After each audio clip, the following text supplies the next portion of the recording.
What's good, people? It's about that time to randomly relate reverse rants, no hate. Now, let me break some things down for you guys. And I want to make myself perfectly clear with everything that I say. You know, I don't want to have to revisit this particular subject in terms of Teofimo versus Jermaine Ortiz. Now, let me say about this fight. I gave you what I thought in terms of who won the fight, and I stick by that. I think Teofimo Lopez won that fight. Do I think he dominated? No. I just think one.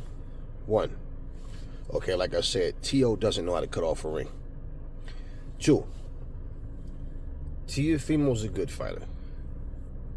But at the same time, Teofimo Lopez, I'm going to show you a difference in something. Him and Jermaine Ortiz. Jermaine Ortiz, this was a step-up fight for Jermaine Ortiz. For Teofimo Lopez, this wasn't a step-up fight. Okay. Jermaine Ortiz, he still has work to do. And basically, the killer instinct that he should have had, the ring IQ, the understanding of, hey, listen, the ring generalship to understand, hey, I got to take this man's title. I have to do more. I have to, make a statement. I have to show these judges. Like, I have to catch this guy with some shit and I have to do damage. Okay? I have to land some power shots on this guy. I have to take this fight. I don't want to leave it to the hands of the judges. Okay? So if I'm not gunning for the knockout, I got to step up my punch output.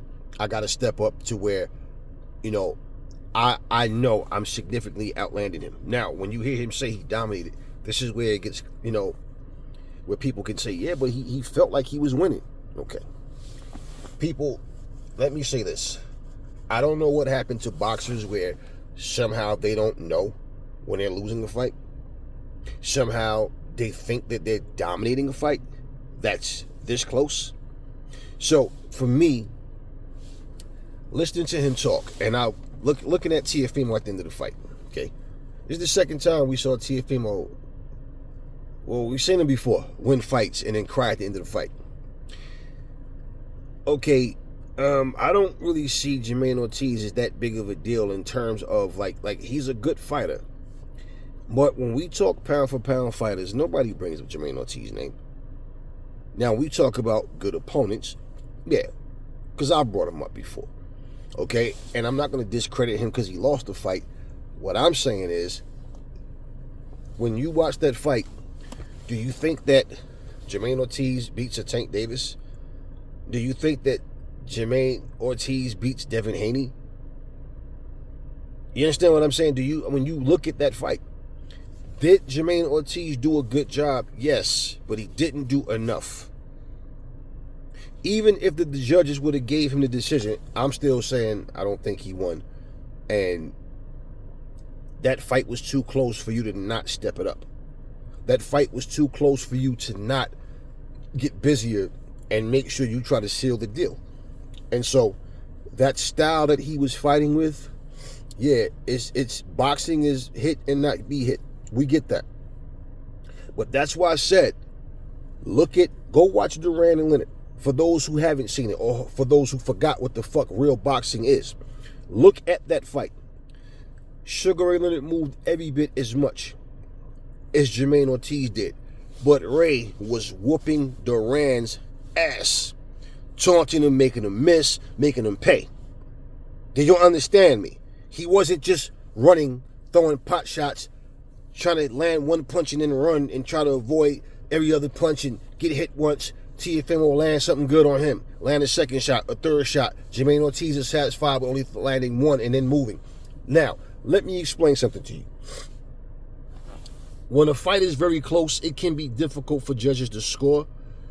Now, depending on what the judges are looking for. This is also where boxing gets messy because now, in terms of fans, I can't say which fans out there, which fight fans are really being genuine with who they think won versus who they're going for the person that they wanted to win. I'm seeing people saying they think that Teofimo lost. I'm seeing people that saying they think Teofimo won. My opinion is not based on any of that shit about who I wanted to win it, because, personally, I wanted Jermaine Ortiz to win. Now, in terms of watching that shit he did, how fucking dare y'all say Jermaine Ortiz was fighting like Ali, he was fighting like Ray Leonard, or he was fighting like a Mayweather? No fucking way. Like I told you guys earlier, he did not do a fucking enough. He moved and moved and moved and moved. And the funny thing is, and this is why I brought up the Anthony Joshua fight too, earlier in the previous video. Anthony Joshua got criticized for what the fuck he did to Andy Ruiz. And he clearly beat Andy Ruiz the fuck up, split his eye open and everything, bruised his face up, but he got criticized. And this was a legit unanimous decision. Jermaine Ortiz fought a close fight that he gave the fuck away. They had him landing 2 more punches than Teofimo. Look at how most of these people cried like some bitches. Right? Like some bitches. When Devin Haney fought Kambosos, and he was coming to Kambosos, fucking his body up, landing solid body shots all fucking night. And this was no fight where they talked the same shit. Oh, I had Devin Haney losing that 8-4. No, wow. Really? Really? So Haney only won 4 rounds, huh?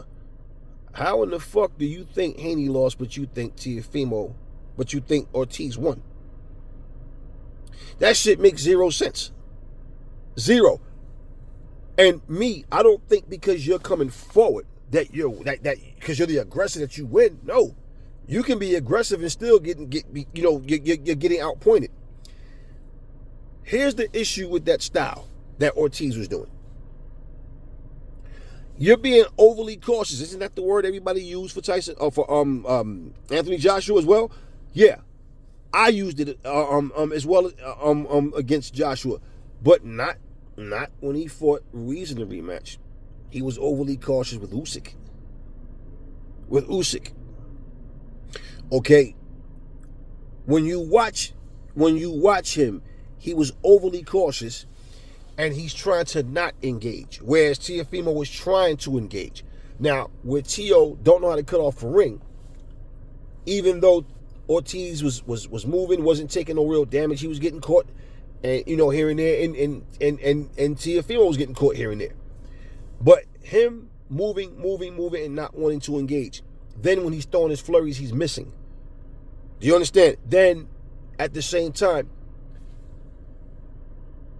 Teofimo Lopez, landed, 6 more body shots, power shots, than Jermaine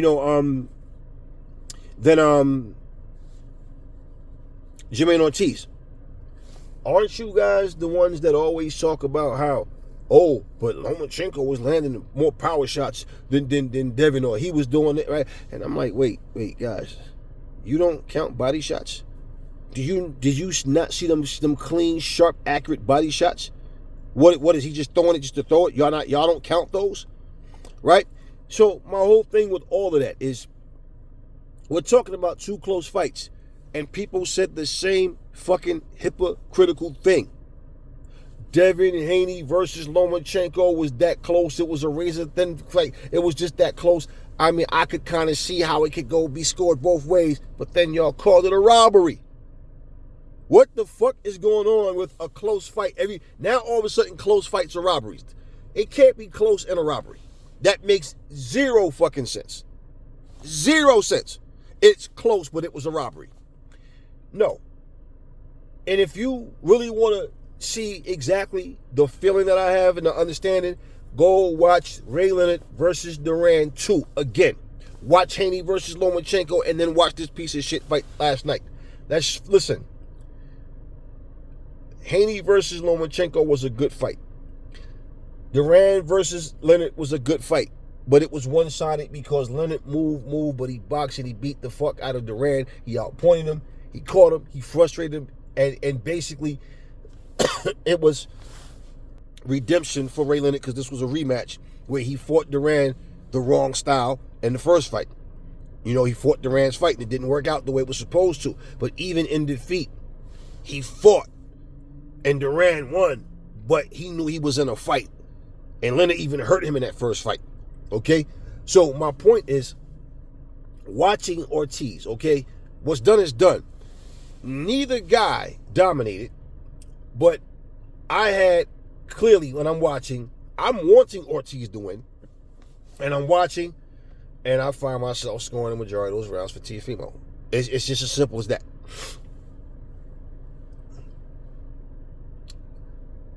This was a boring fight. One guy didn't want to engage, the other guy didn't know how to cut off a ring. Not much was going on. But do you take the champion's title away based on the fact that a guy landed 2 punches more than him, but he basically was just more of, I'm just going to move and not engage at all in anything. At no point in time do I really want to engage. When I do, I'm just going to throw some desperate shit as fast and as hard as I can, and if it lands, it lands. If it doesn't, it doesn't. But as long as I'm landing my pot shots and moving, I'm okay. I'm just trying to, it's almost like he's counting in the round. Okay, he hit me 4 times, I hit him 5 times that round. Okay, he hit me 7 times, I hit him 8 times in that round. Okay, like he never tried to just take over and dominate. So sticking to the game plan shows you that, okay, I don't want to get in the scrap with him. Now, Teofimo Lopez's father told him you need a knockout to win. And Teofimo went out there and started to step things up in the last 2 rounds, but really the last 3 rounds, you know, Ortiz gave that shit away. And then here goes Teofimo with the crying at the end of the fight. And I'm saying to myself now, let me give you this. I'm saying to myself, why the fuck are you crying because you beat Jermaine Ortiz? You understand what I'm saying? Like, I mean, if it's just the fact that you won, okay. But Jermaine Ortiz, like I said, is a good fighter. And I respect what he tried to do. But he did not dominate anything. And if in his mind he considered that a dominating fight, he's going to have issues when he step up again. Because when you look at like who's out there, and like for Teofimo, I'm not really impressed with Teofimo. Like, I see him as a good fighter. He did what he did. But this is what I think about Teofimo. I don't think Teofimo is going to get better than what he is right now. I don't think this has nothing to do with no fucking ring rust. I don't think this has nothing to do with nothing other than he's peaked already. Like, he's peaked already. He's not going to get better than this. Now, can he fight somebody and have a better performance than he did against Ortiz? It can depend on how they fight him, because we know that he can't cut a ring off, right? But I don't think he's going to get any better than what he is right now. And I'm going to tell you what people are not paying attention to. Like, he just beat Josh Taylor, then he beats Ortiz. Okay, cool. And Ortiz is no slouch. So this is a good win. Don't get me wrong, okay? This is a good win. But have you not noticed Teofimo doesn't want to fight Devin Haney? Tank Davis doesn't want to fight Devin Haney. Now, I'm hearing, rumor has it, it's supposed to be Devin Haney versus Ryan Garcia in April. And until I get confirmation for myself, then I won't speak about that as a done deal. But that's what the rumor is, right? Okay. Now, listen.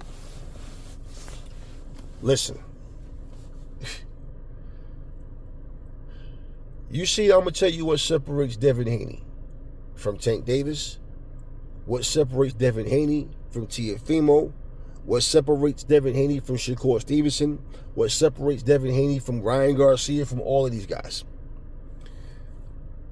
The very thing that people denied about Devin Haney some years ago was false. And right now, only people that just want to hate on Devin Haney still don't see the reality. That motherfucker is trying to get nothing but the top fights.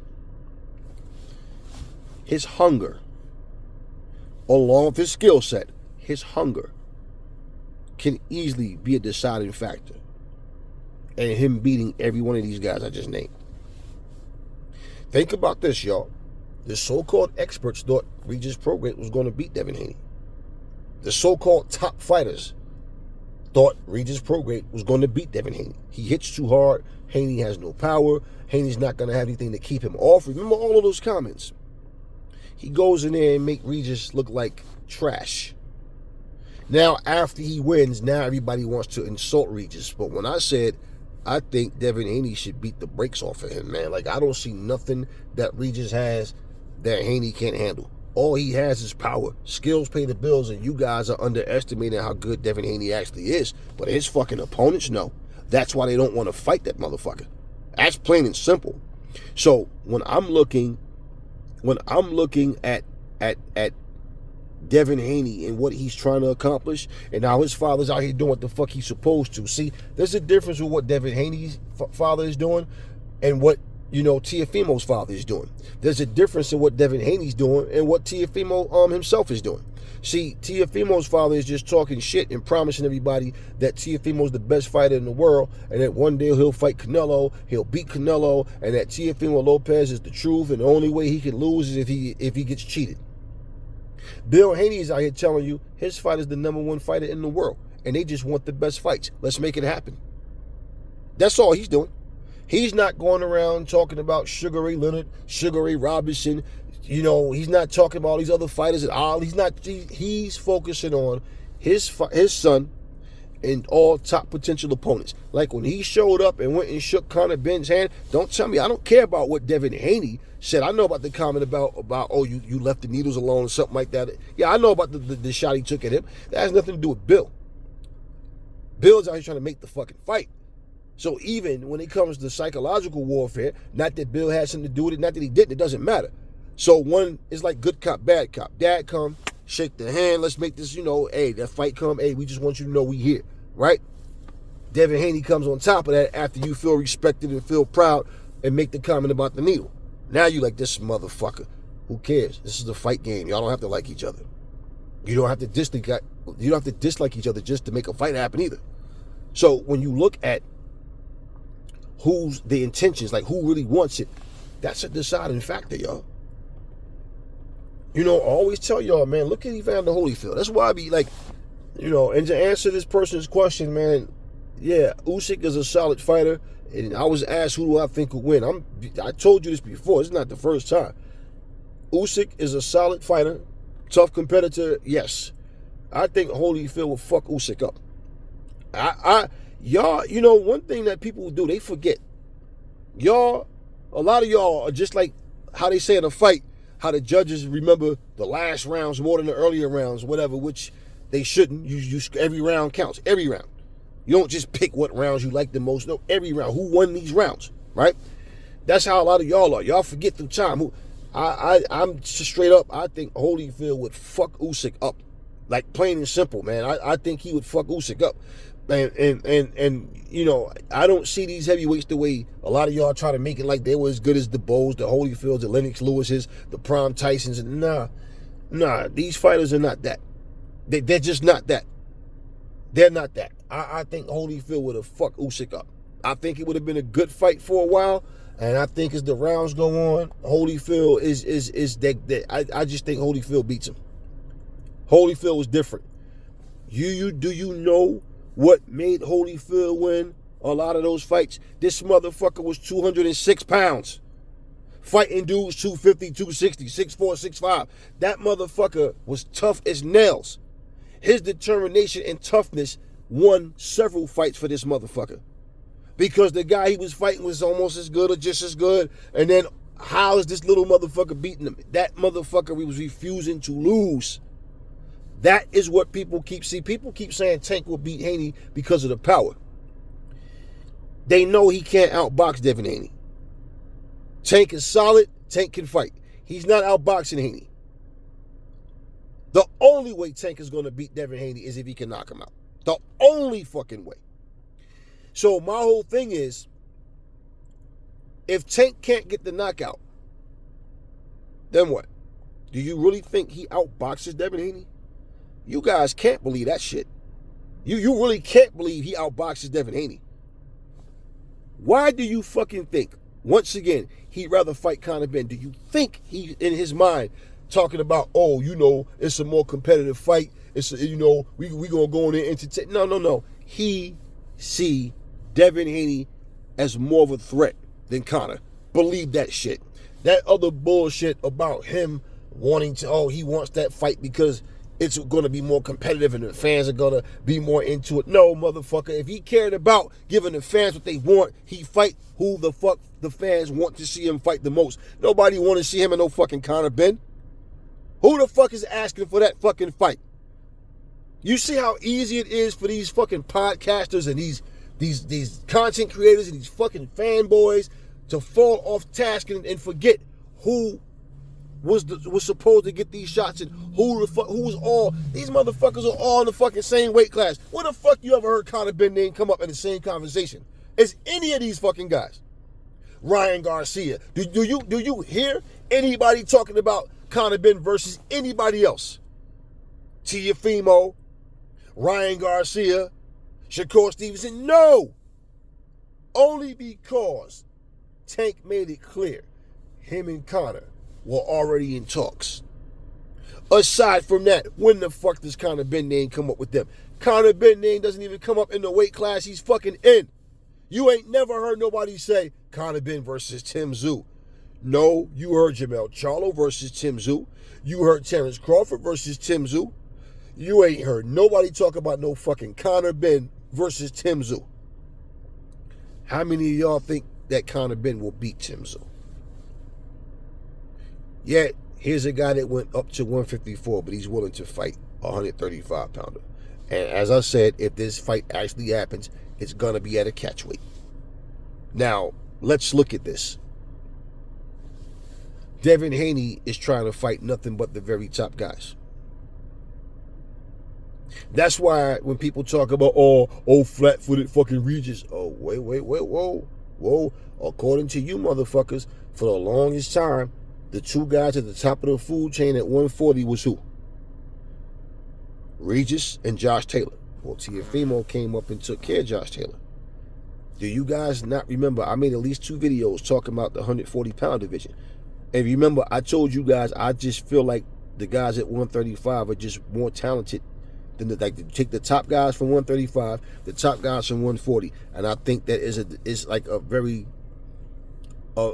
clear like case of the 135 guys are just better than the 140 guys. The 140 guys are good, but they don't have the star power, and I don't think skill for skill they're as good as those smaller guys. And what happens? You see this. You think it's just a coincidence that Teofimo goes up and beat Josh Taylor as easy as he did? You think it's a coincidence, you know, that Devin Haney went up and beat Regis Prograis the way he did? So now people want to change their tune and start talking about, oh, Regis is overrated. People, I've been telling you guys for the longest, no. At 140, for the fighters that's there, he is who he is, and he's done what he's done. But I don't see them as being as good as the top that was at 135. Why do I reiterate these things? Because you guys, a lot of people forget. Then you got people that's going to see these videos for the first time, and they just don't understand. These YouTube channels have become very informative, and people depend on us for the truth. Now, these are my opinions, but I'm telling the truth about how I feel. And I'm telling you flat out, look at the results. I mean, be real. Teofimo Lopez versus Josh Taylor wasn't even fucking competitive. Ortiz put up a better fight. He didn't fight. Put it like this. He didn't put up a better fight. He fought a safer style. Let's put it that way. Because Josh was trying and he was fighting. The shit just wasn't working. So, You can say Ortiz put up a better fight in the sense he fought smarter, but he didn't fight enough. I don't think he should have tried to fight Teofimo the way Teo wanted him to, no. But he just did not fight enough. And I will say that every time you ask me that question, he didn't do enough. There was no robbery. Teofimo won, and I wanted Ortiz to win. Regis Prograis versus Devin Haney wasn't even fucking competitive. Here's a guy who labeled Devin Haney as pillow-fisted. But you got dropped by him. How do you get dropped by a pillow-fisted guy? And what did he say? Well, I mean, Dev got power. Like, it ain't like devastating power, but he got that sneaky power. There's no sneaky power. You didn't see the shot, he dropped your ass. That's all. No sneaky power. What the fuck is sneaky power? Tell me, what the fuck is sneaky power? We just throw titles on shit nowadays. One day I won't be surprised if we watching a fight and a motherfucker dip down and jump up. Oh, you can! Some Street Fighter shit. What the fuck? He has sneaky power. No sneaky power, motherfucker. You didn't see the shot coming and he dropped your ass. That's all that was. The punch that you don't see coming is the one that dropped you. That's all. He has sneaky power. No, you were embarrassed. And he hurt you a couple of times in that fight. So, here's a guy that was a champion, right? Got his belt taken. So, there's a difference between the top at 140 and the top at 135 that came to 140. It's as simple as that. So, if we're going to, we're going to talk real shit, let's talk real shit. I think Devin Haney's determination, I think that, like I said, along with his skill set and his confidence, and I just, like, if you notice something, you don't even see Devin Haney on social media. Devin Haney is doing his thing, man. He's not focused on this bullshit. While these other guys are just, they're trying to pick and choose who they fight. Haney, and that's why I tell people, you realize Haney just took Regis' belt, right? He went up to 140 and took his shit. He didn't go up there and have a tune-up, none of that. He just took his shit. And I remember all the people trying to tell me how Regis was too strong. Regis, I'm like, okay. I'm telling you guys right now, and see with Tank. Tank knows that right now he's in the driver's seat. He's the A side no matter who he fights. Tank knows Haney is a fucking problem. If y'all want to believe this bullshit that he's choosing Conor Ben because he knows this is what the fans want, is going to be a better fight. No, please.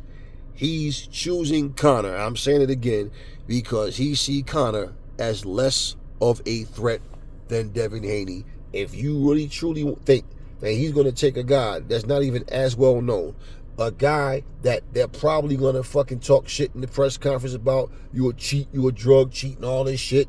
Oh, I just said it to build up the fight and sell the fight and blah, blah, blah. If you're the face of boxing, you don't need to do that shit. And then on top of that, for you to say that, people will look at you and say, well, damn, Tank, if you a cheat, why the fuck do you want to fight a cheat, right? Why? Why would you want to fight a cheat? And what does anything that he was accused of have to do with this fight? You took it. Okay? If you basically was going to go out and square up with somebody, and then you found out that motherfucker had a gun and you didn't, are you going to go out there and try to throw fists over bullets, or you going to say, no, let me go get my gun. So now, yeah, you got yours, I got mine. Let's go. Right? Let's rumble with this toast. Or you going to go out there and throw punches while you getting bullets shot at you. Common sense. Common sense. So if you, and this is what people are doing. Social media, mouthing off. This is how they're fighting with each other. Over social media, talking shit. And then all of a sudden the fight's made. And this is a meaningless fight. I don't care about Conor Ben versus Tank. That's not the fight I want to see. I don't even care about this fight. I don't even care about this. This is a fight I just don't think much of. Now, I'm telling you exactly what the plan is. He fight Conor. He knocks Conor out. Leonard Ellaby, Floyd Mayweather, they talk about how solid Tank is. He's the face of boxing. He went all the way up and fought this big, stronger dude that, and he knocked him out. And I mean, if he can knock him out, what is Devin Haney going to do? Now you notice Leonard Ellaby says I definitely, I'm not saying that Tank versus Haney's not a big fight, because it is a big fight. Right. Because you know damn well you can't say Tank versus Conor Benn is a big fight. No. No. When you hear the term big fights, let me tell you something. There's a lot of people in the UK that still don't rate Conor Benn. There's a lot of people in the UK that think Conor Benn shouldn't still be fighting. There's a lot of people from the UK that don't like Conor Benn. And his own country is probably where he gets the least fucking support in terms of who he likes this guy. He's a guy that people come out, they want to see him get knocked the fuck out. Okay? Let's not talk about pay-per-view numbers, because now that makes Tank Davis a huge hypocrite. Conor Benn is no big fucking draw. Him versus Chris Eubanks Jr. was nothing but a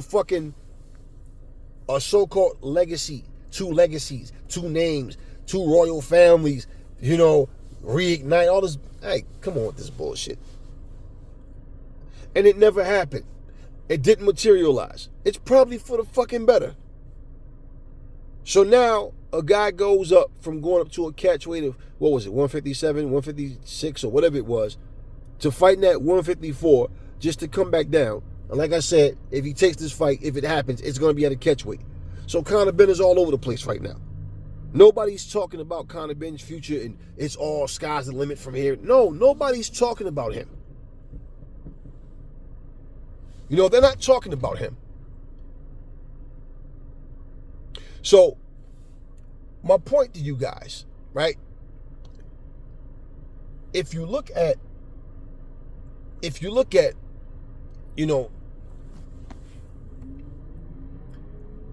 the fact that Tank Davis, he does the pick and choose who he wants to fight thing, yeah. I saw Ryan Garcia as a good boxer. Oh, okay. I say Ryan Garcia got some good, he has good qualities as a fighter. He has holes in his game. He's limited though.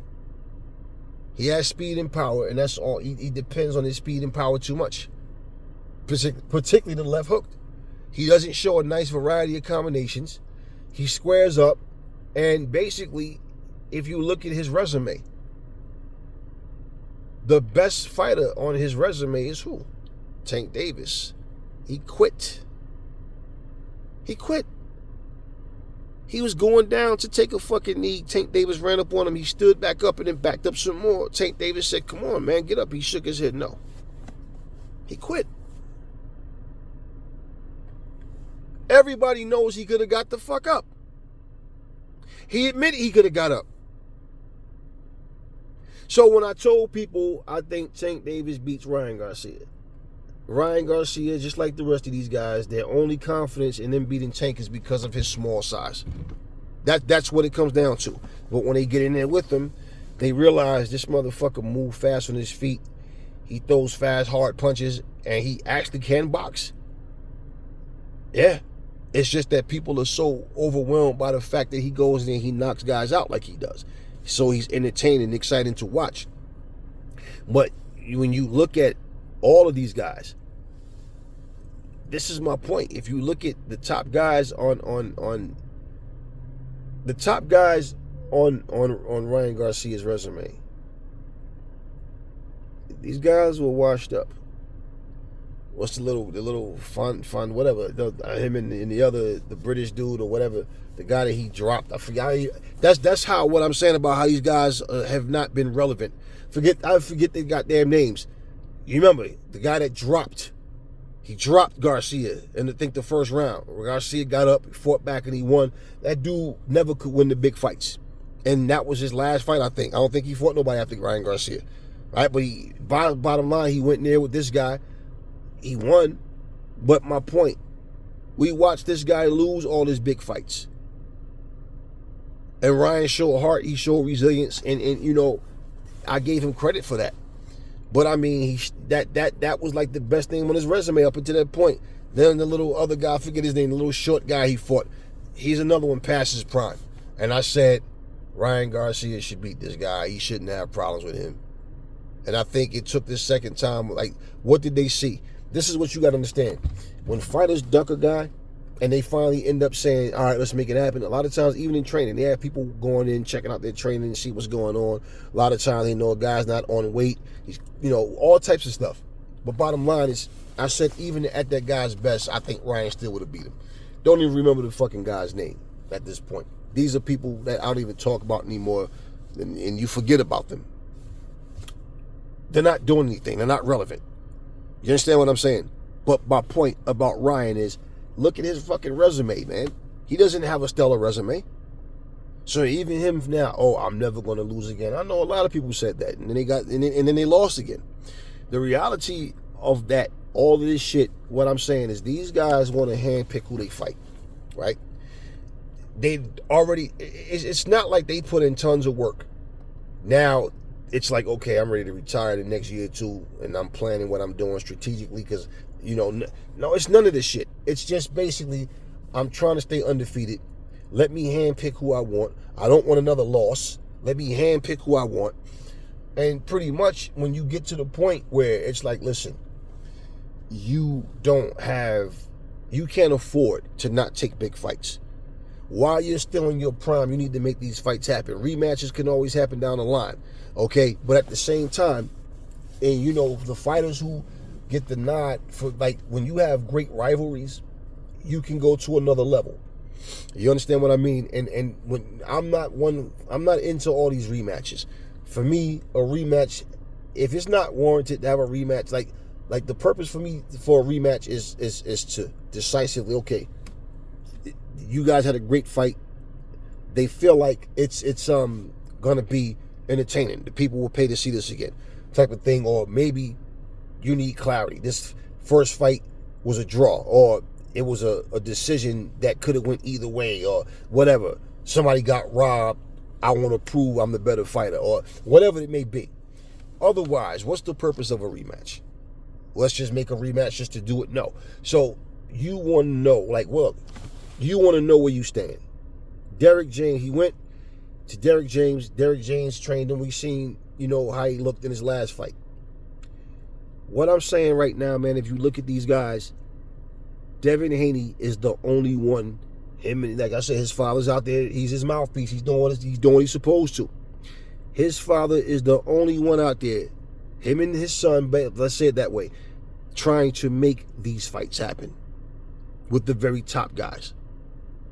So, you don't think that Bill Haney and these guys know what's going on social media and everything? So, for all we know, now Bill Haney went out there and saw the fight. There's things that's said behind the scene. The first time me and you hear about it doesn't mean, like, we could hear about something today, which is Friday.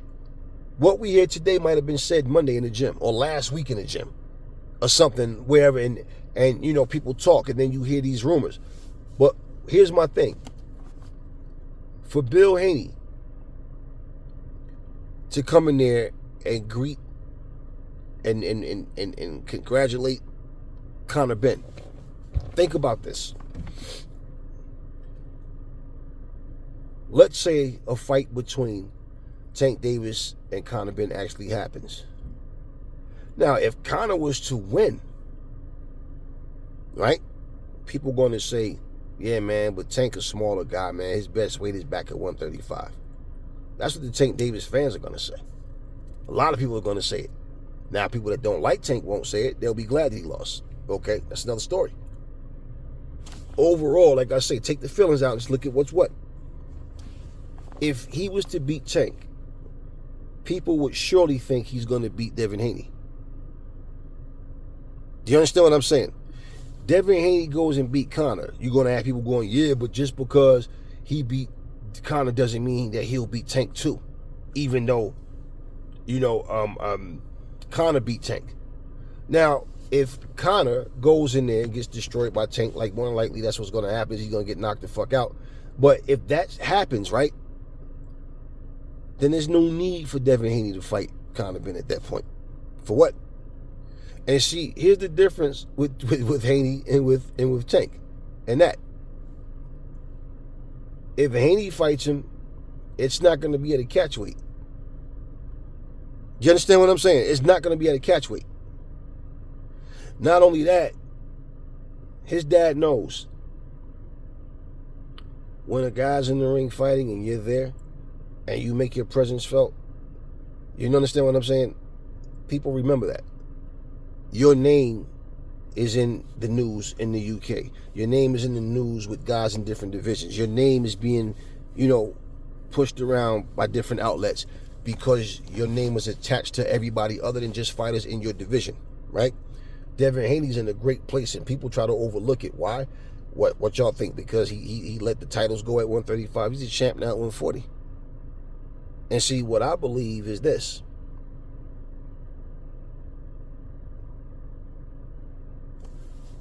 Whether it would be Haney going up in weight to fight Conor or Conor coming down to 147 again.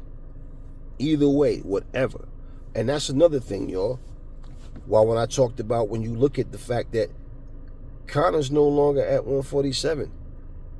So going up in weight, you should be bulkier, right? And he looks skinnier. He don't even look like, you understand what I'm saying? He looks smoothed out.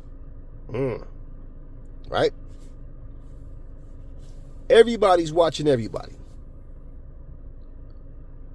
So even if Devin Haney look at him and say, okay, he got holes in his game, I don't put Conor Benn over Devin Haney. I would go with Devin Haney all day over him.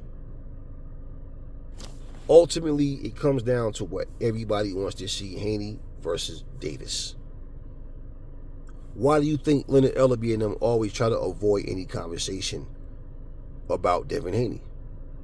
Because they don't want to talk about anything. Why? Because a question of, well, how come this fight's not happening? Simple answer that he's going to give you is what he's been giving you. Tank makes the offers. Nobody makes Tank an offer. Tank is in control. Whatever Tank wants, Tank gets.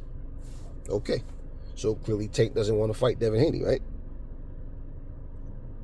It's a difference when somebody take a fight because all right, fuck it. Not that you can't win. Not that you really can't win. Tank Davis didn't really want to fight Raleigh, not because Raleigh was some threat. He just didn't see Raleigh the way other people did.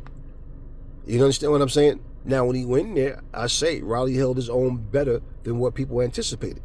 But he still got knocked the fuck out, and they made a bunch of stupid-ass excuses. I was winning the fight. I won every single round. Only thing happened was I got caught with a good thought. That's all that happened. Right, look here, Sylvester. That's all that needed to happen. You got stretched. Simple. Doesn't matter if it's one punch, a flurry, first round, last round, middle round. What does it matter? You lost. Even after the fight, you was walking back to the back with your dad with your arm around him, and you still had the Bambi legs. Right?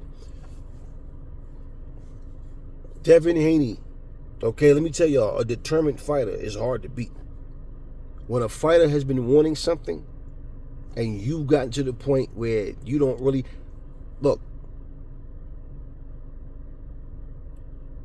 do y'all think that Tank Davis ever sit down and said, hey, Floyd, Leonard, I want Lomachenko, make the fucking fight? Y'all think that ever happened? They said, no, absolutely not. You're not fighting him, young man. Okay, let me know who y'all want me to fight. No. And if you're not going to fight Lomachenko anytime soon, then what?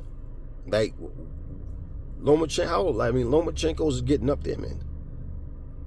You understand? So, after this fight with Kambosos, we got to see how that goes, first off. But let me ask y'all a question. Would you rather see, let's say Kambosos win. Would you rather see Tank Davis versus Kambosos, or do you want to see him versus Devin Haney? Because I don't think nobody think Kambosos is going to beat Tank Davis. Look, I think Tank Davis actually beats Lomachenko. I've been telling you this shit. I thought Teofimo was going to beat Lomachenko, and he did. Okay? This is what's so disappointing about Tank, because he can actually fight. That's why this shit makes no sense as to what they're doing over there.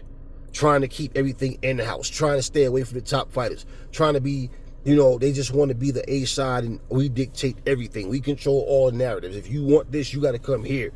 And, this is where boxing is really suffering, and it sucks in this department.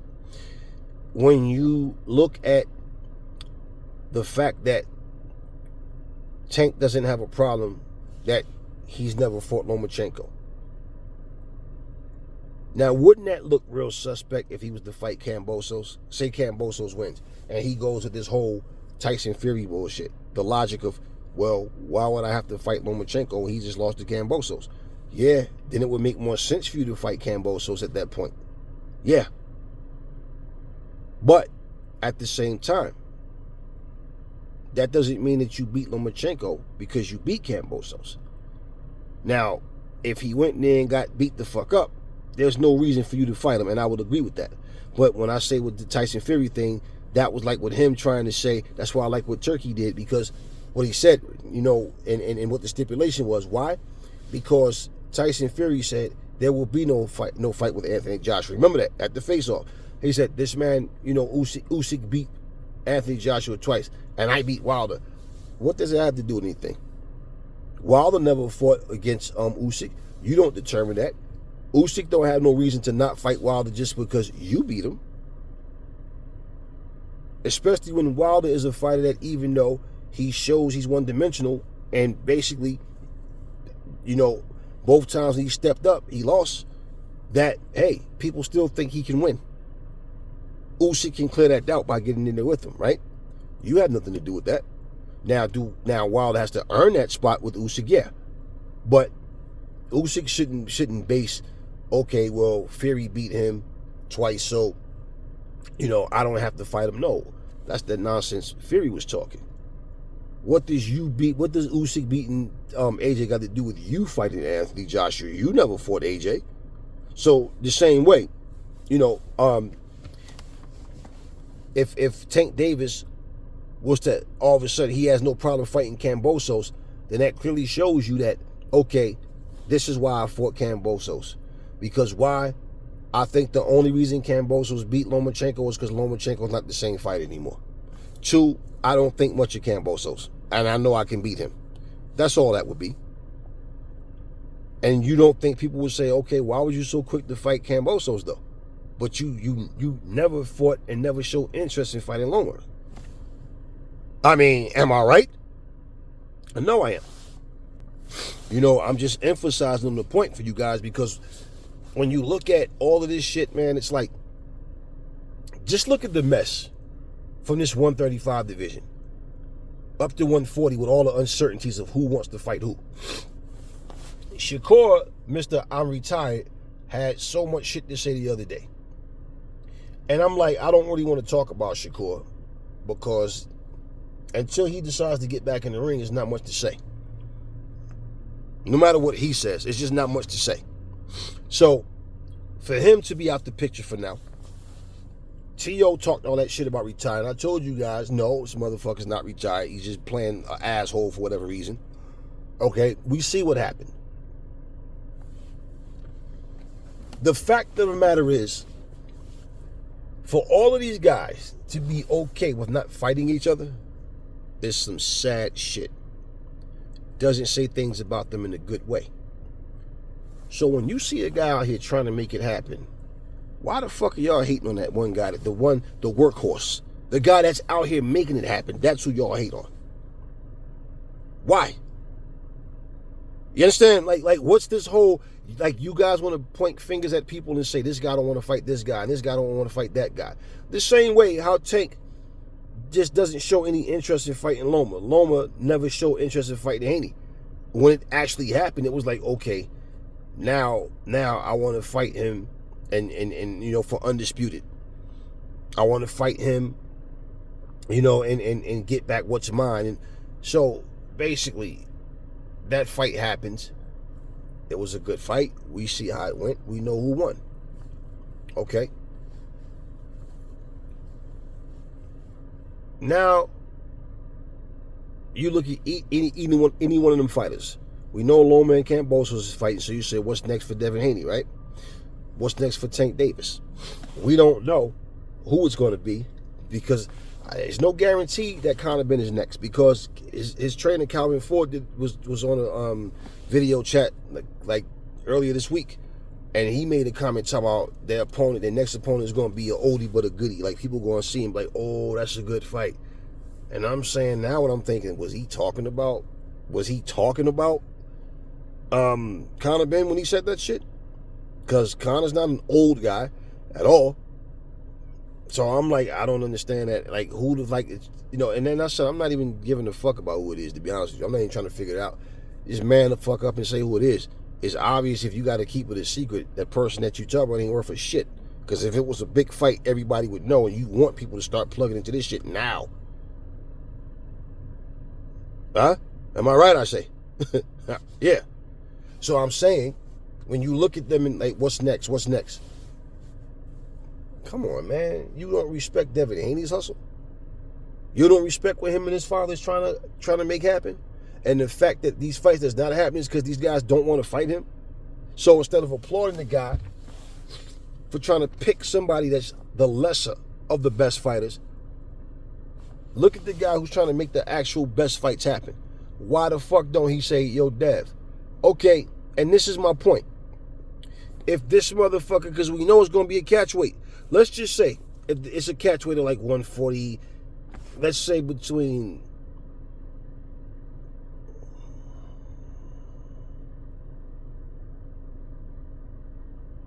Let's say it's like a catch weight between... He coming from 154, he coming from 134. Let's say the catch weight is like 144, 145 of a catch weight between Conor and Tank. Then that means he can go to 140. Fucking catch weight. He can go at 140 and fight Devin Haney. Somebody made a comment in the comment section and said maybe that Devin Haney, that Tank is doing this to prepare himself for Devin Haney by going to 144. Okay. But let me help you with that. I hear that. You know, I hear that. But I'm going to tell you why that doesn't make any sense. First off, Tank Davis knows he can handle 140 pounders. He went up and fought Mario Barrios and knocked him out at 140 pounds. So it's not like his body can't make 140. He's talking about going past 140 to fight Conor. So even if it's 144, 145 as a catch weight, that's still 4 or 5 pounds over 140. Conor fights nothing like Devin Haney. So what is he preparing for? It would make more sense if Conor Ben was the same type of fighter as Haney, but not as good as Haney. So it's more like prepping, like in sparring. I'm trying to fight somebody that can emulate his style. Conor fights nothing like Devin. It's a whole different style of fight he got to fight for. So that's where that makes it no sense at all. From the weight to the style. It's like they just don't add up. So why do you need to go through all of that when you fought at 140 before? It's like, you know, Canelo went up and fought Kovalev. Knocked him out. It was the 11th round or 10th, whatever round it was, knocked him out, you know, and so when he, you know, he was called the man. People was calling this dude a god. Canelo could beat anybody. People were saying, I ain't gonna lie, I think Canelo could go up and like fight AJ. Yeah, people were saying that shit. They think he could beat heavyweights, and they showed him sparring heavyweights and all this stuff, like heavyweight in the gym, little few second clip, whatever. But now he goes up and he gets beat by Bivol, and then they start saying he's too small for 175. Look, you know, for people that feel like that, think about it. It wasn't a catch weight. He fully went to 175. So let's say, for example, when he was going to fight that cruiserweight guy, nobody cared for that fight. It wasn't a catch weight. He was going to cruiserweight. That means Canelo would have just been fighting at his walk-around rate. You see what I'm saying? Now, at the end of the day, people still thought Canelo was going to win that fight because that guy's, you understand? So, I'm not really familiar with the cruiserweight guys. Okay, do you think he would have fought Jao Pataya? Do you think Canelo would have went up and fought him? So, what's my point is, the cruiserweight division don't have too many names at all that you even know. So, that guy, Makabu, right? Makabu certainly wasn't the best cruiserweight. So, why do you think Canelo was going to fight him? He's bigger than me, but I'm way better. Do you understand what I'm saying? So what would Tank Davis gain by going to 144, 145 catch weight against a guy that fights nothing like Devin Haney to prepare for Devin Haney? You understand what I'm saying? It's different. One has nothing to do with the other. That would be like you're fighting a southpaw. Like, okay, look at Fury. He's about to fight Usyk. Why the fuck would Fury be in there sparring with orthodox guys for this fight? No, Usyk's a fucking southpaw that doesn't switch up. He's a southpaw. So that's who you're sparring. So imagine if he was in sparring with a guy. How tall is Usyk? 6'3"? So what if he was in sparring with a guy 6'7", 6'8", and a fucking orthodox guy that fights nothing like Usyk? What are you what are you preparing for? So that's where that makes no sense to me. And I don't think that has nothing to do with it. I just think Tank, like I said, he does not see Conor Benn as a bigger threat than Haney. A bigger punching threat, that's about it. But you can't hit what you can't see, right? And Tank can take a punch. But he knows he has to knock Devin Haney out to win. He knows that. He doesn't necessarily have to knock Conor Benn out to beat him. But it's more likely he'll catch Conor Benn and knock him out than it is that he'll knock out Devin. See, and people keep talking about Tank's power. Tank's power. Skills pay the fucking bills. Haney's not an ordinary fighter. And this is why I'm saying people keep underestimating him, but y'all not paying attention. What you're trying to praise about the fighters that you like more than Haney, those same guys don't want to fight Devin Haney. They see the threat in this guy. Let's look at something. Did you hear Ryan Garcia say he don't want to fight Tank Davis? No. Did you hear Tank say he don't want to fight Ryan? No. Did you hear Rolly Romero say he didn't want to fight Tank? No. No.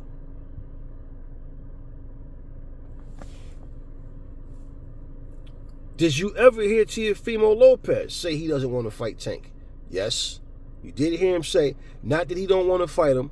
Yeah. He said that him, Teofimo, and that's when he started acting like a diva. He said Kambosos is better than Tank. Kambosos is better than Ryan. Kambosos is better than Haney. And that he has a better resume than all three of them. And that those guys need to fight each other to earn their spot with him. Remember all that diva shit? That's when I started losing respect for Teofimo. That shit right there is when I was like, this guy's a fraud. All that speech he gave about how this generation is going to be different. He's going to usher in that new generation of the best fighting the best, and he lied his ass off. Okay? Y'all see how things went. But here's my point. That's when he started acting like a diva. But you know what all of them have in common? They all said they wanted to fight each other. Once Teofimo was making that divas move, what they all have in common is all of them has said they don't want to fight Devin Haney.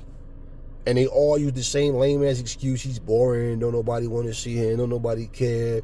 You even heard people like Sean Porter say things like, well, even though Devin Haney has the WBC belt, people are more intrigued to see Tank versus, Ryan. Like, they're the bigger stars and all this. And matter of fact, it's when Devin Haney was undisputed champion. You heard the Max Kellermans and different people giving their, little opinions about how, it's not about belts. Belts don't even matter. Okay, so once you lose the essence you lose of anything, it's gone. Because if you're not fighting for championships, if you take the titles out the picture, see, the problem is all these fake titles, the way they go around cheating fighters and all these stupid belts that mean nothing, they put it all in the same category. And when you say that it doesn't mean anything, then boxing itself doesn't mean anything. Because if anything now is we're fighting strictly for money. If the belts don't mean anything, which means, okay, then these dudes are given the right to act like divas. Because if you're not fighting to be champion, then you're fighting only for the money. What else the fuck are you fighting for? What are you going to say? The winner of this fight got a big house out in Malibu, a big mansion in Malibu? No, what the fuck? You're fighting for nothing but money.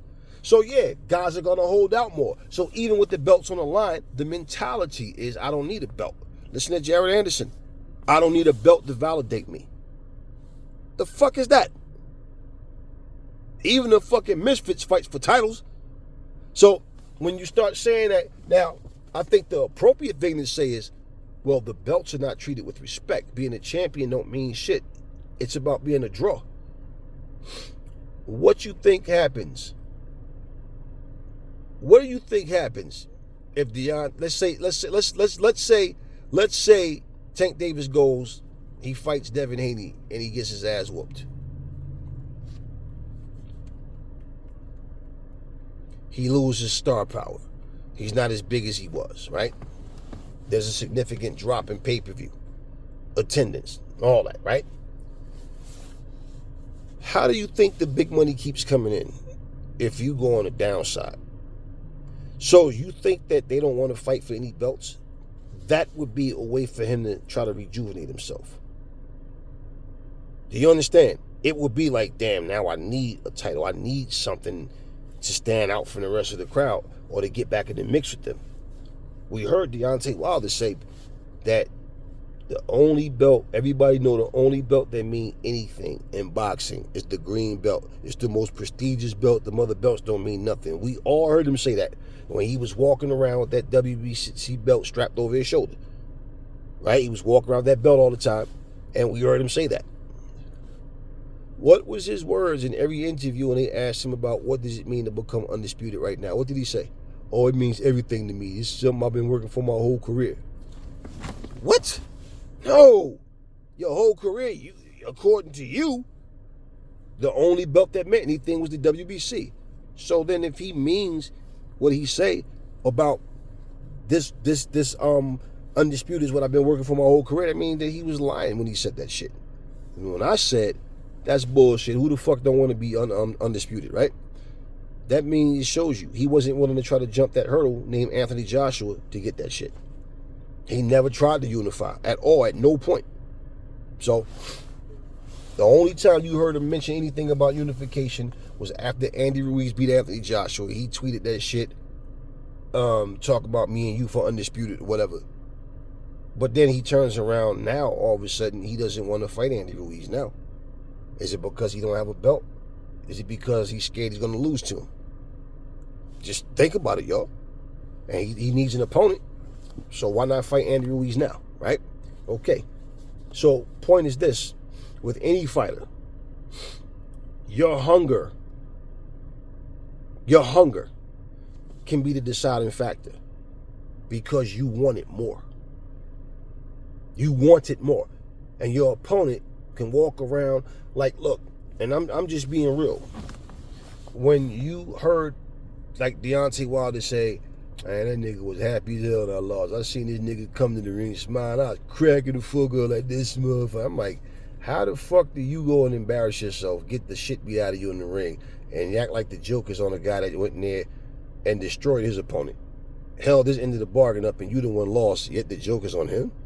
Man, you fucking delusional. That's exactly what I said. That's exactly how I feel. You got your ass kicked, but you laughing at Anthony Joshua because he came to the ring smiling, and you are the reason he looked so good in this fight. You mean to tell me you gave all your powers to AJ? You sacrificed so he could win? And you let Joseph Parker kick your ass? Huh? You gave him confidence because now he know he don't have to fight you? And then the lie about somebody told him that he overheard Anthony Joshua saying, yo, like, if Deontay was to win, he was going to retire and all this goofy, stupid shit. So you see what I'm saying to you? Look at him. He was talking. Malik Scott was talking, just chatting, running their mouths. Got his ass kicked. Jarrell Miller running his mouth. Got his ass kicked. Jarrell Miller talked more about Anthony Joshua than he did about Dubois. The entire fucking press conference. Every other interview. Deontay Wilder talked more about Anthony Joshua than he did Joseph Parker. The entire press conference and any other interview. Anthony Joshua was humble and focused on one guy, Wallin. Look at his performance. Look at Jarrell Miller's performance. Look at Wilder's performance. But somehow, AJ's the pussy. Somehow, AJ's glad he don't have to fight Wilder. Man, please. And after the way Wilder looked, are you serious? So now, my point is, who was more focused? Who was hungrier? Now you got a guy saying he lost his killer instinct. Bro, that's your problem. Parker fucked you up. Salute Joseph Parker. I don't want to hear that shit. You understand what I'm saying? So when you underestimate a person's hunger, just like I told people, they better stop underestimating Usyk's ability to hurt these motherfuckers, because he hurts them. Yeah, they find out, damn, this motherfucker can hurt me. Yeah. They keep sleeping on Usyk. They keep talking about how he don't hit that hard. And I know it's funny too, because this is what, you know something, even these fucking so-called, like I keep saying, y'all these experts, y'all keep referencing them as experts. They keep talking about what Usyk has to do to win, or the only way Usyk can win. Y'all said the same shit about Holyfield. The only way he gonna beat Tyson, he gonna have to fight like Ali. Jab and move, stay out of harm's way, get his shots, grab him, spin off him, keep the jab in his face. Holyfield didn't go in there and fight like Ali. Holyfield went in there and fought like Holyfield. Fucked Tyson up both times. But all these experts, only way he can win is by doing this or that. Okay, well, whatever. Here's the deal, y'all.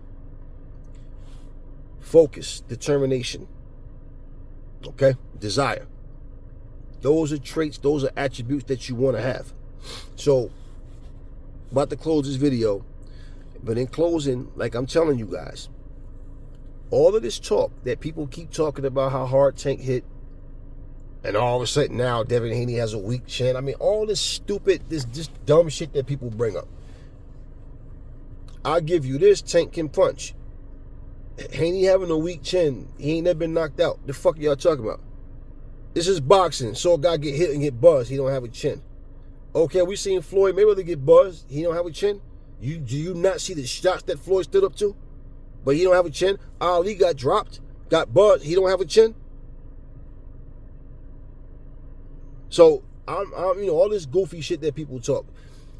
I tell people, before you start trying to explain a painting, look at the whole painting and not just the parts that you like. Look at everything.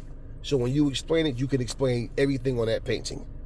And that's what people don't do when they look at fighters. They look at what they want to see, and they overlook like real solid facts, real solid points. If Devin Haney is not such a threat, if Devin Haney is not as good as they say he is, why these guys don't want to fight him? Why? Devin Haney fought Loma. Y'all don't want to give him credit for that. Has Tank fought Loma?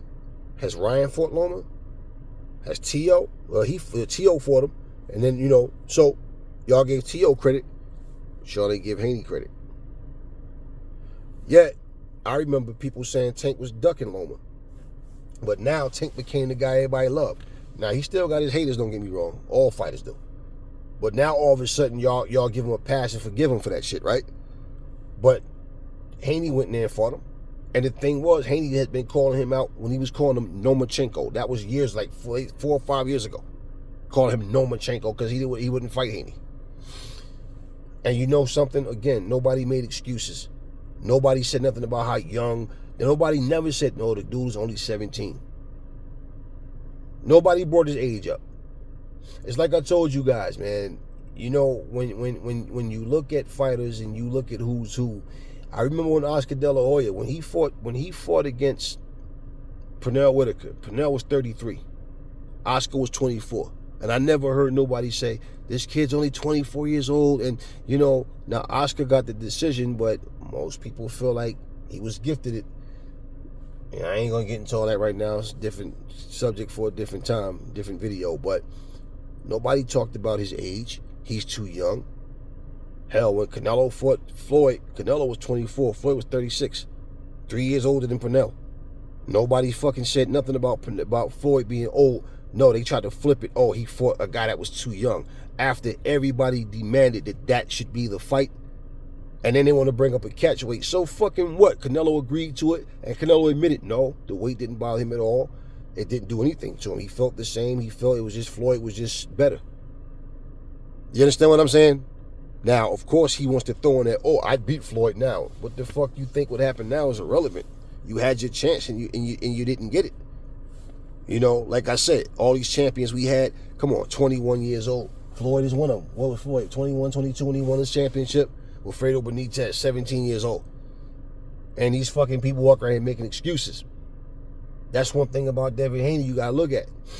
Haney don't get in front of that camera to talk shit. Haney just answer questions. And the reporters always bring up different guys, different people, and talk a bunch of shit. Haney don't care about all that. You know how hateful you have to be to make a video lying saying that Terrence Crawford beat Devin Haney up. You know, oh, this other fighter, what's his face? Y'all know what I'm talking about. Talking about he slapped him and took his shoes and all this shit. Because these motherfuckers can't get their fucking careers jump started the way they want to. So they make up lies. And people eat this bullshit up. So here's my whole thing. When these guys grow a set and finally get in there with Devin Haney, then cool. Then now we're talking. But until they do that, they can call him pussy. They can call him a prep boy. They can sit there and talk about how he not the streets. He not from the same struggles. They can talk all of that shit they want. But here's the deal. When they fight and he beat them, do you know how bad that's going to make them look? Do you know how incredibly bad that's going to make them look? You call somebody a pussy, a prep boy. He already made Regis look stupid. You ain't come from my struggles. You know what I'm saying? You ain't come from the same cloth as me.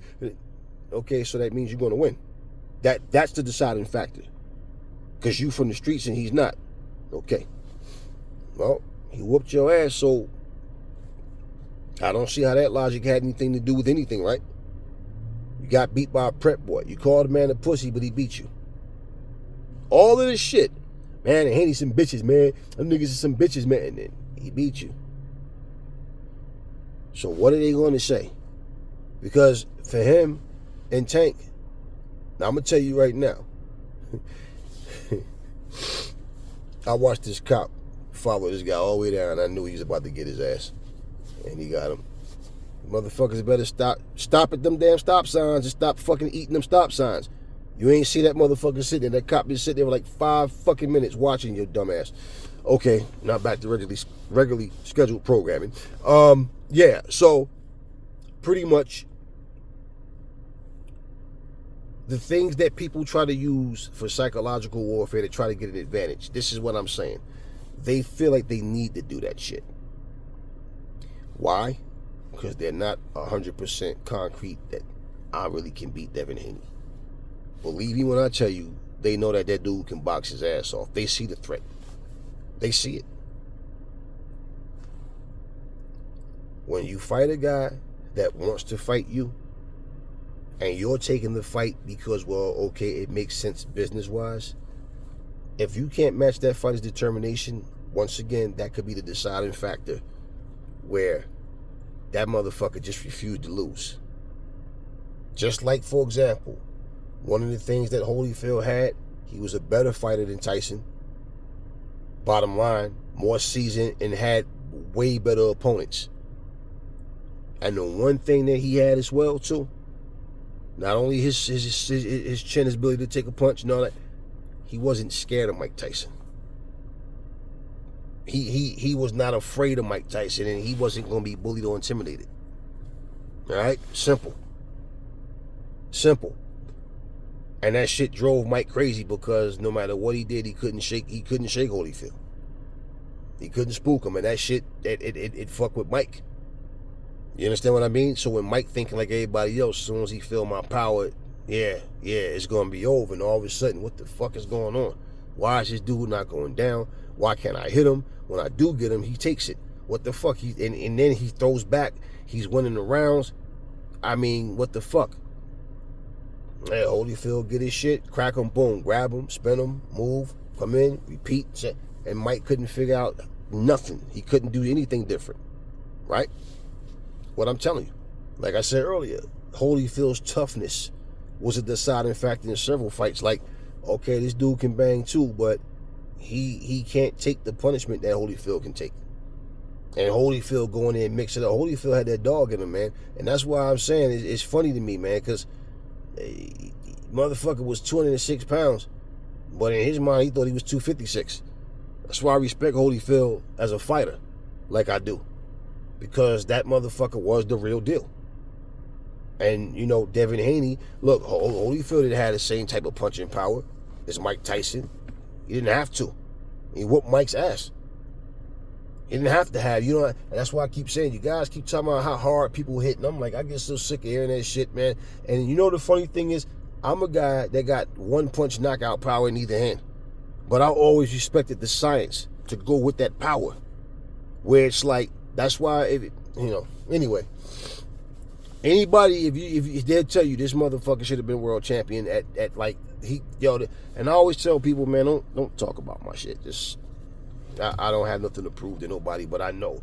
This is why when I speak about things, like I said, when you've done this shit before, people, that's why people run their mouth. They don't know what the fuck they talking about.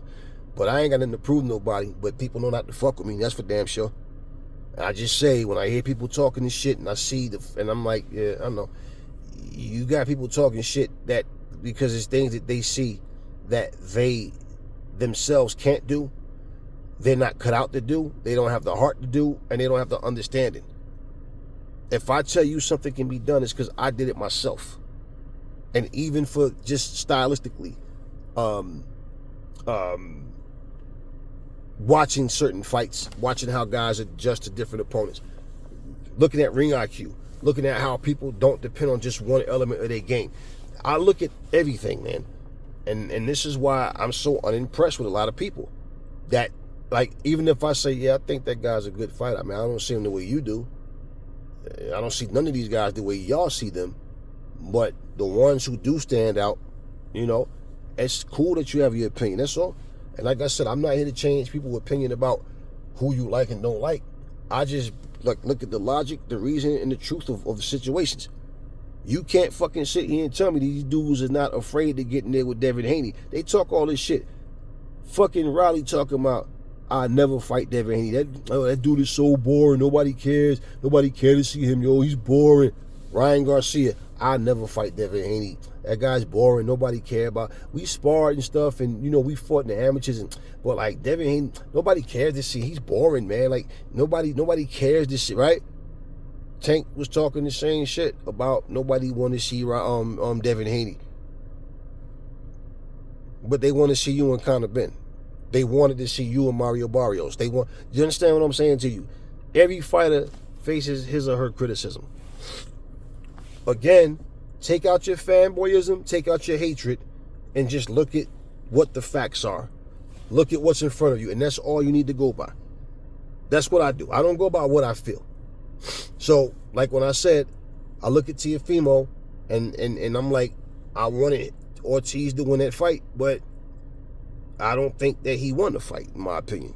I think the right man got his hand raised. So, with that being said, do you think that Teofimo Lopez, have you heard him calling Devin Haney's name out? You see how he's talking to everybody else. Why is he calling out Terrence Crawford? To get the attention off of Haney. Haney's at 140. Crawford's at 147. What the fuck you talking about Terrence Crawford for? You understand what I'm saying? People still don't get this shit. Because he knows unless he's going to 147, Crawford's not coming down to 140. He's pulling an Alicia Baumgartner with Clarissa Shields type situation. Only it had nothing to do with failing a drug test or nothing, but trying to get the attention off where it really should be. You calling Crawford's name for, yet Haney's at 140. You the one shook Bill Haney's hand and told him, I promise, me and your son next. But people forget these things. So, all that being said, y'all, whatever's next for T.O., don't know, we'll see. This Tank and Conor Ben getting in, and that's the next fight, don't know, we'll see. What's next for Devin Haney? Don't know, we'll see. You know, we will see. And it's a shame to have all these fucking fighters, Shakur Stevens, all these names. All we doing is talking their names. but no real action the way that we really needed to happen. And for the sake of boxing,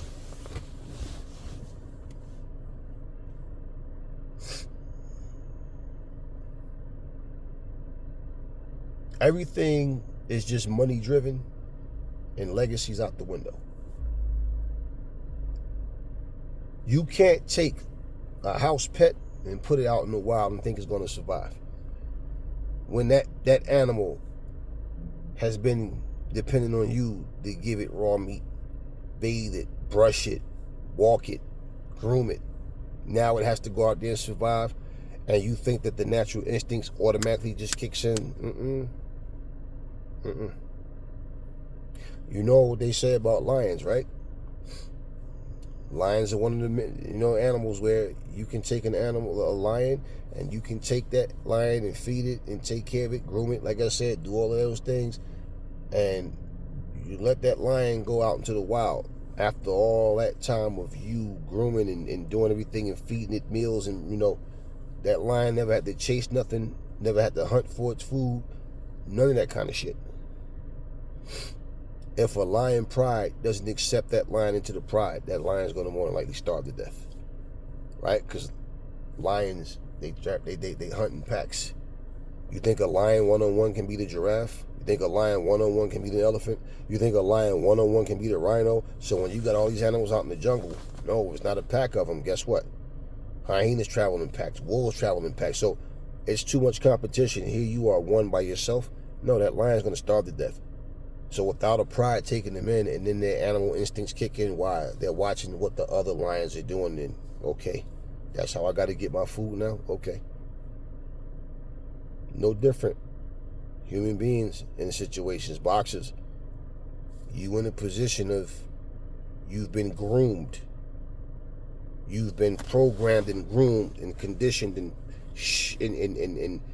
cushioned to fight certain fighters and get your way, where you have other guys avoiding you. You avoiding that guy keeps that hunger and that fire burning inside of them. Why?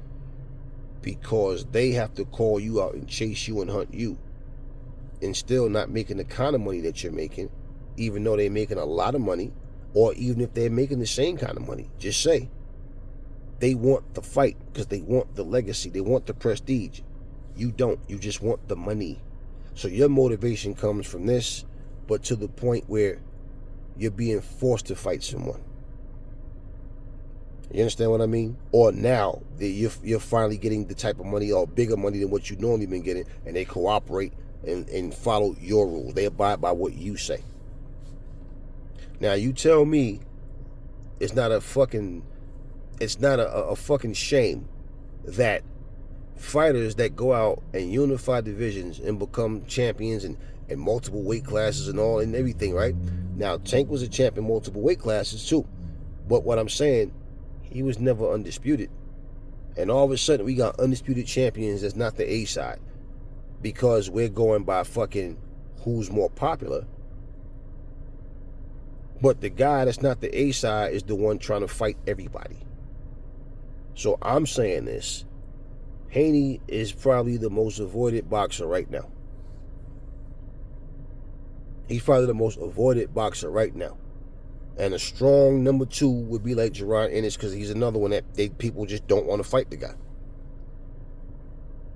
So, and the difference with Devin Haney is they don't have like for him at 147, you got Crawford there. There's a couple. There's some other people you don't really know too well that's there, but it's not like a bunch of names that you know. Whereas with Haney being able to fight at 140, I'm just saying, for Devin, for Tank, for these guys that have options, because from 135 to 140, there's guys that can do it. Now, I don't think we'll see Devin at 135 again. I just don't see the point. You came, you saw, you conquered. There's no reason for him to stay there. So you went up to 140, cool. And like I said, it's only going to be up from here. And Haney's doing it the smart way, one weight class at a time. Let your body adjust. Your body's growing, and believe me, when you are skillful like that, you're going to be a problem for all these guys. So for all of this talk about guys knocking Haney out because he can't take a punch, he doesn't have enough power to keep these guys off him. Oh, he proved y'all wrong with Regis, and y'all talk like Regis was like, that's one that I don't know how he gonna beat Regis. He made it look easy, didn't he? Now, that all being said, I repeat, that fight between Ortiz and Teofimo, I wasn't entertained by it. It was a boring fight. I don't like the style. I don't, like I said, don't come tell me that's no Ali and Mayweather and Ray Leonard shit. No, that wasn't. I don't like the style that Ortiz fought. Not because he was dancing and moving. I don't have a problem with that boxing element. He just didn't do enough of it. And you know, like I said the same thing about Michaela Mayer. She's like, she does just enough to try to stay in the fight, but she never does enough to like take over the fight and just command it. Like, I'm in control. And you know, at the end of the fight, I think I won the fight. Okay, yeah, but you got to change something about your style. And the same thing with Jermaine Ortiz is why I said in the last video, hopefully lesson learned, because you got to go out there and take this shit, man. You can't. How do you think guys in this generation would beat a guy like Aaron Pryor when Aaron Pryor is going to be on your ass? And you think Aaron Pryor going to take his foot off the gas in the last couple of rounds and run and all? No. How the fuck? How? Aaron Pryor would be a nightmare for these fucking guys, man. Like, I'm in your chest, and this is a motherfucker that was going 15 rounds. I'm in your chest all night. I'm going to make you earn every round. How the fuck you going to be the guy like Aaron Pryor? And y'all talking about all-time greats, and these dudes want to pick and choose who they fight. And they don't have the resume to say, I fought a Aaron Pryor already. Or I fought a Ray Leonard. I fought a Terry Norris. I fought a Marvin Hatton. You don't have those type of guys on your resume. Them type of styles. Them type of quality opponents. You motherfuckers are making big ass money, and you got like 2 quality opponents, and you've been boxing 10 fucking years already. Like, are you serious? So I'm just saying, Devin Haney, I ain't into all that boogeyman shit, but I'm saying he's the most avoided motherfucker out there. They can talk all that pillow fish shit and all that. Well, if that's the case, go knock him out and take his belt, take his spot, shut his fucking mouth up. And the only time he talks shit is when he's engaging in the fight. Otherwise, you know, well, and they talk shit, taking shots at each other on Instagram and Twitter and all that shit or whatever, or X or whatever they call it now. But that's about it.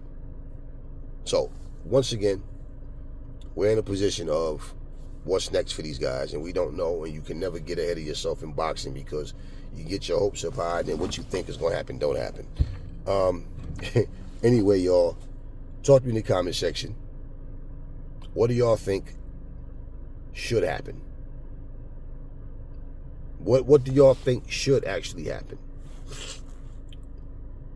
Being that Tank Davis is at 135, Haney's at 140, Teofimo's at 140.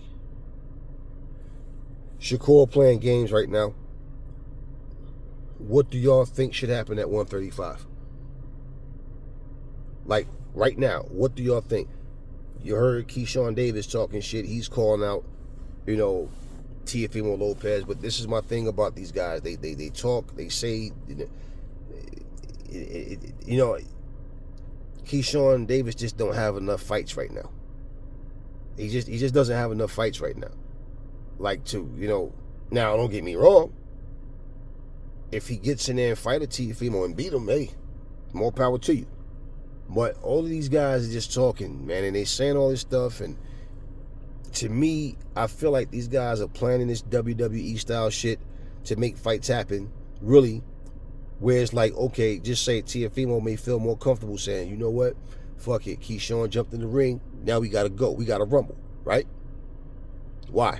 Because I'd rather fight him than Devin Haney. You understand? I just feel like these guys are playing these games.